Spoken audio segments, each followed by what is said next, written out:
Dan juga kita sudah tahu bahwa Al-Quran itu adalah roh. Roh itulah yang dimaksud awal segala kejadian, yaitu hu. Nah itu roh itu iya hu. Allah itu hayat, makanya hu Allah kada berpisah, ya kan? Nah itu rasakan ikro itu. Jadi roh tadi hu. Makanya siapa yang mengenal dirinya, niscaya kenallah ia akan Tuhannya. Nah itu, man arafa nafsahu faqad arafa rabbahu. Siapa mengenal dirinya, niscaya kenallah ia akan Tuhannya. Karena qul huwallahu ahad, karena Allah itu esa. Ke situ. Lalu barang siapa mengenal Tuhannya, maka binasalah wujud dirinya. Nah, untuk jalur inilah, makanya kalau secara pengetahuan Allah yang hidup, bubuhanmu hafal dah.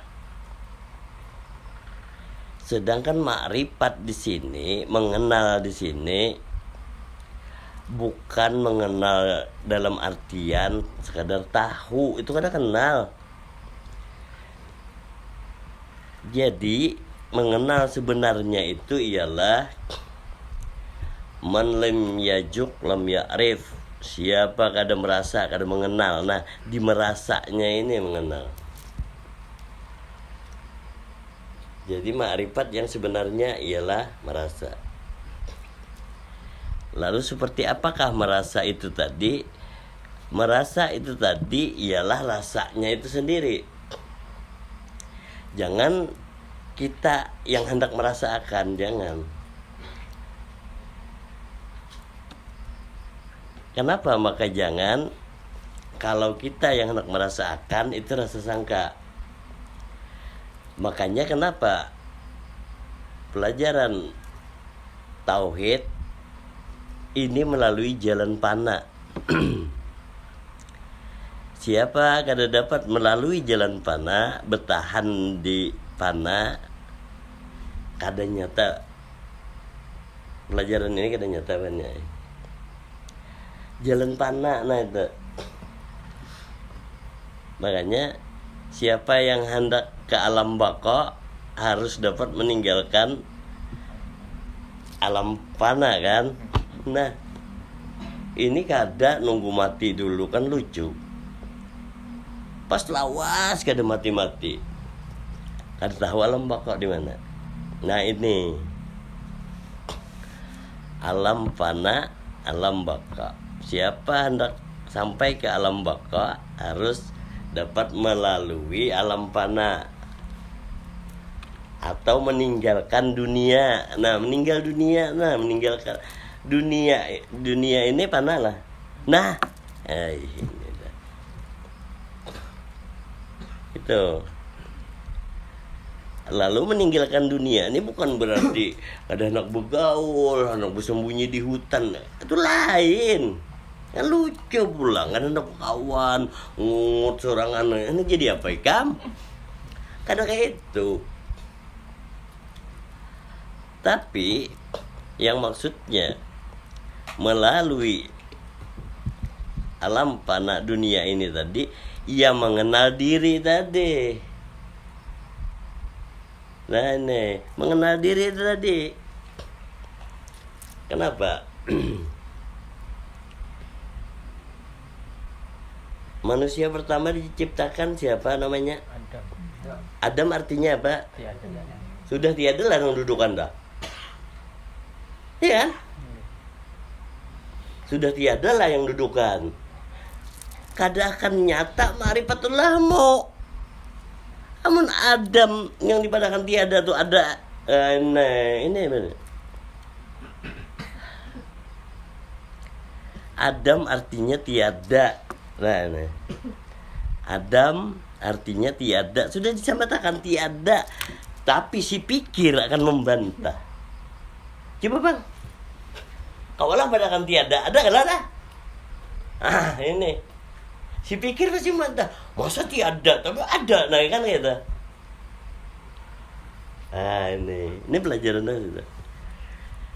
Lalu kenali adanya, nah itu ke situ, bukan sekedar Adam tuh kan tiada, tapi kenapa maka ada? Ada lagi jawabannya, kenali adanya. Ini itu. Makanya Adam tiada. Tiada artinya padahal itu di panaknya ini. Kenali adanya. Makanya kenali ada, wujud artinya. Nah, ingat nih, wujud artinya ada. Ada di sini bukan bentuk. Orang mengenal sifat 20, pertama wujud. Pasti menggambar, menghayal, kayak apa bentuknya Allah Ta'ala, kan ke situ. Luputnya tuh di situ. Wujud artinya ada. Nah, wujud artinya ada. Makanya sifat 20 itu dikenal maka terbagi atas 4 bagian. 20 terbagi 4 tuh. Dimana 7 ma'nawiyah. Nah, ini padahal 7 ma'nawiyah. Apa maksudnya 7 ma'nawiyah? Dari qadirun, nah, muridun, alimun, hayun, samiun, basirun, mutakalimun, itu ma'nawiyah. Yang paling bawah, yang ke-20, 20 ya kan? Paling bawah itu jahir.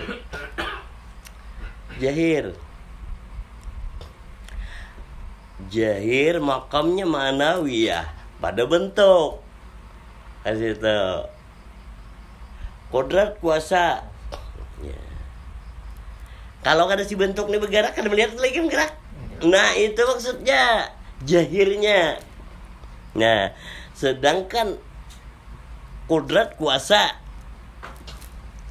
qadirun yang kuasa. Nah, kuasa hidup tadi dijahirkannya kepada bentuk, maka ada yang.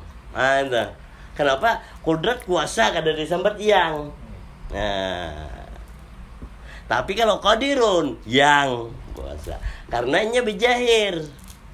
Nah, itu ke situ. Kodrat kuasa gerak, ya. Qadirun yang kuasa berjahir. Nah, berjahir lah. Yang kuasa tangan lah. Nah ini berjahir. Oh, tangan ya kayak itu nah. Itu. Oh. Itu ma'nawiyahnya. Tapi kalau kodrat kuasa hidup tadi, berjahir si kodrat, ya qadirun, paham lah. Udah. Berjahir si kodrat kuasa gerak tadi, berjahir, makanya bergerak. Yang bergerak si gerak apa sih tangan? Nah. Ayo. Ya, nah ini. Kawan mau lihat ma'nawiyah, ma'nawiyah itu kayak apa pemahamannya? Kodrat kuasa gerak. Lalu berjahirlah kodrat kuasa gerak tadi. Jadi qadirun yang kuasa, nah berjahir di tangan. Nah, lihatlah. Yang kuasa. Kodrat gerak kalau tadi. Kodrat gerak. Ya. Berjahirnya qadirun yang kuasa. Kelihatan tangan enggak? Nah, sekarang nama gerak ini tangan kah atau gerak? Gerak. Kalau kada ada tangan kayak bagaimana melihat? Kan kayak itu nah. Tapi ketika ada pemahamannya, manusia kok melihat tangan yang bergerak, padahal gerak kalau yang puasa tadi. Nah, Itu pelajaran tanah tuh kayak itu. Pelajaran tanah tuh kayak itu. Arti hakikat Adam tuh kayak itu. Udah dapat dipahami? Coba kalau kada paham pasti orang madakan tangan ngelak. Nah ini dusta aja. Ini kita bisa bergerak. Kayak itu nah itu pelajaran tuh. Kada akan melihat hakikat bakok tadi kalau kada melalui jalan panahnya tadi. Ini jalan panah. Bahasanya nafi isbat. Nafi itu meniadakan, isbat menetapkan. Ini itu bahasanya. Oh iyalah, nah melihat kegerak, nah kayak itu musyahadah jawabannya. Kita kadang pandangan jahir tanggapan hati, tapi apa tanggapannya? Nah ini, nah musyahadah tuh itu. Lihati pandangan jahir, tangan gelap, iya. Tanggapan hati si gerak, kayak itu nah. Nah itu. Lalu si tangan tadi sandiwara kan? Tanah tuh di situ. Kehidupan dunia sendagurawan, sandiwara. Itu sandiwara. Seolah-olah kisahnya. Ya kan? Nah bila sudah dapat tanggapan hatinya tadi, kokohkan pendirianmu. Nah diri itu tidak bergerak sebiji jarrah kalau kada kehendak Allah hidup ya. Apapun itu, nah kayaknya kokohnya berdiri rasa. Dikira siapa yang berdiri? Rasa kan? Ya. Lalu kau lihati angin, api, air, tanah itu yang mana yang berdiri? Api kan? Ya. Lalu api itu di mana andaknya di situ? Darah, roh kelak. Nah, roh kelak. Tuh. Roh tuh Muhammad kelak. Makanya yang berdiri sholat kan Muhammad. Tuh, bukan mahayal berdiri atas sejadah berganti nama si Muhammad. Mbah itu selesai berganti pulang. Kan lucu. Mahayal. Nah, diri. Makanya pelajaran ini tahu aja sudah bahwa ana abul arwah wa Adam abu basar. Aku bapak sekalian roh dan Adam bapak sekalian batang tubuh. Hafal ya. Sekarang ikam di mana? Ini ikam 4 anak abul arwah kah pengikut Muhammad. Kalau pengikut Adam pengikut tiada lah, hampa lah. Coba kalau kita dengar Adam mudahnya biasa aja, tapi kalau kau pengikut yang tiada, siapa yang kau ikuti? Maka kebanyakan orang di bumi mengikuti persangkaan. Sangka itu udah lah. Wah, 4 ya. Ini halus kalau aja. Nah, hanya mengikuti persangkaan. Makanya alhamdulillah dengan Al-Quran dikira langsung guys kamu dapat lepas daripada persangkaan. Kadang behimat ikam mengikuti tulisan itu, hafali ayat itu, behimat terdinding oleh sangka. Coba. Behimat terdinding oleh sangka jadinya. Lalu kayak apa supaya kada sangka? Nah inilah. Supaya kada sangka itu dapat ikam sampai kepada diam. Hanya diam ikam baru dapat lepas daripada sangka. Nah makanya makam diam itu.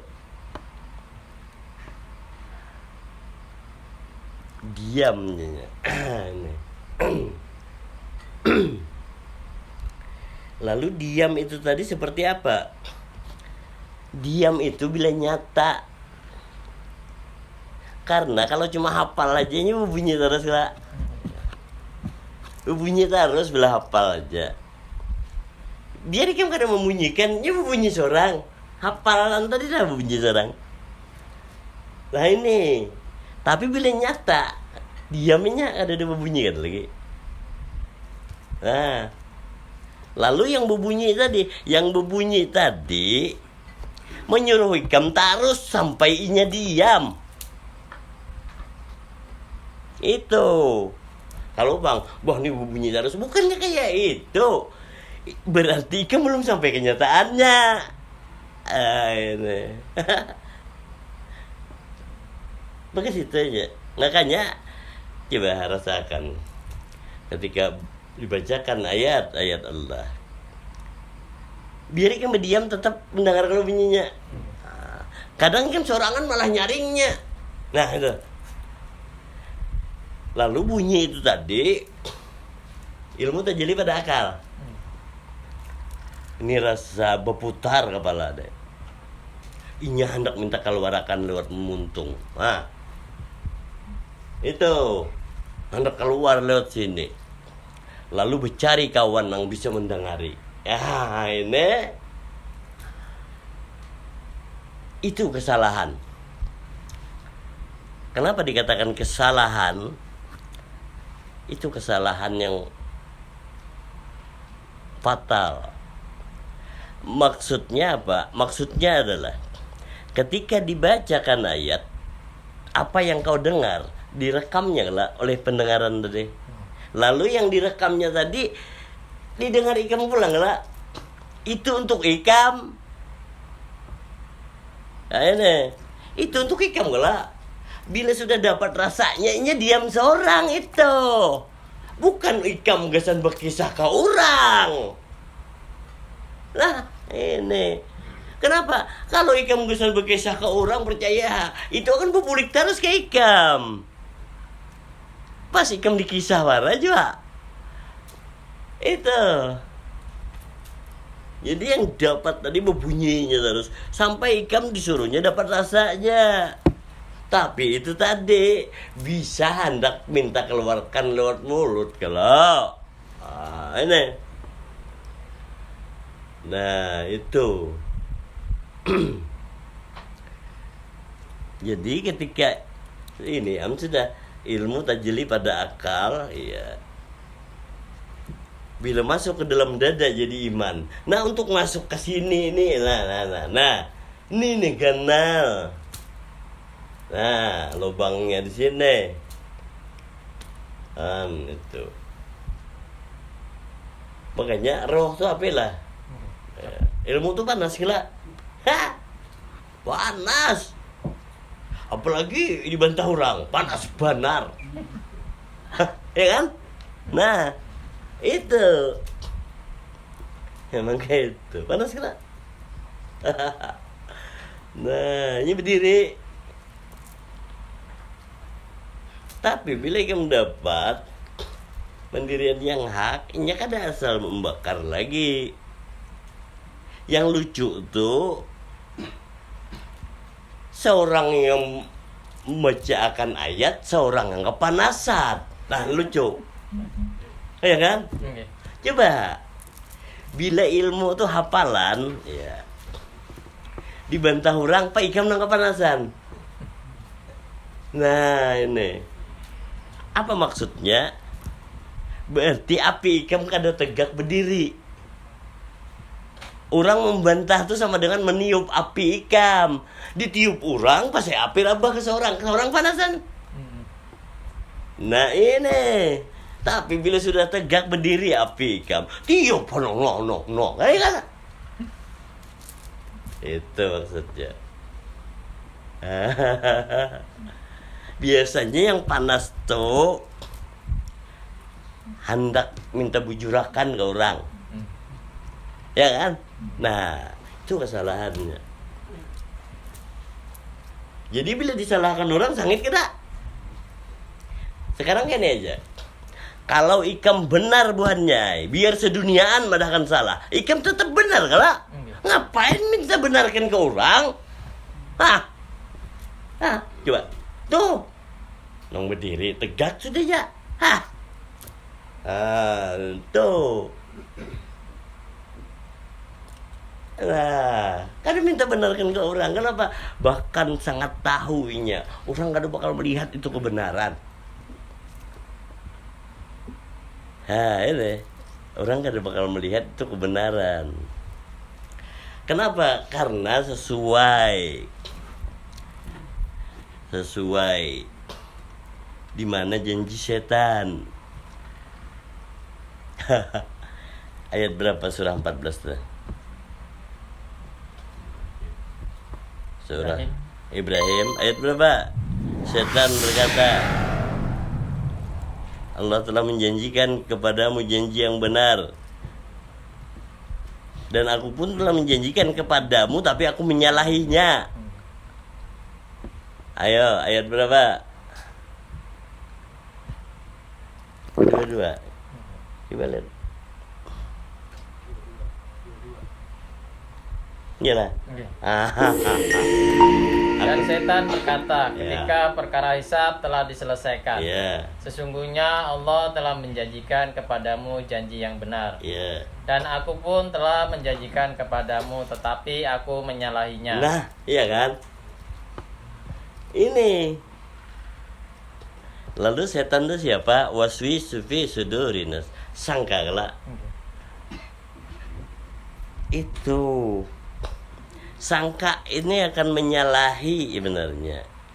Akan menyalahi janji Allah. Si sangka. Yang mana janji Allah? Janji Allah itu kada ada berjanji kaina. Ya ini. Makanya janji Allah itu selalu benar. Lalu Allah kan ada berjanji sebenarnya pulang. Janji on siapa mun Allah Esa? Coba bang. Ini. Lalu yang mana maksud janji Allah? Yang disebut atau yang dimaksud ayat janji Allah itu ialah ketetapan ketentuannya tuh nah. Itu janji Allah. Ayo berjanji on siapa yuk? Ada on siapa kelak? Ya. Tapi ketetapannya itu sebenarnya janjinya. Contoh, bila makan lombok, nah kan kayak itu adalah kaina, kadang kan. Nah itu nah janji Allah kita. Begitu. Di saat kau makan lombok, di saat itu pedasnya kan. Nah itu kan ada janjinya. Bila kamu makan lombok, ya isuk baru pedasnya ada kan. Nah janji Allah saya itu. Pakai situ. Janji Allah tuh kayak itu maksudnya. Barang siapa yang tidak mensyukuri nikmatku, ajabku sangat pedih. Di saat kau tidak mensyukuri nikmat, nah bukan nanti kan. Nah itu. Lalu kena di akhirat diajab ya lah. Rasa tuh pak akhirat banyak ay. Bukan di akhirat mana diajab. Rasa tuh akhirat. Makanya dengan ayat-ayat Al-Quran dibaca surat supaya nyata sirat. Rasalah. Sirat itu akhirat. Pada situ. Sedangkan dunianya tadi ya kisahnya tadi, rasanya tuh nah akhirat. Nah makanya dengan tuntunan Al-Quran maka nyatalah di mana surah 17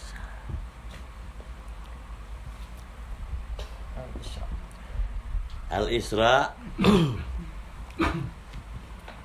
ayatnya 72.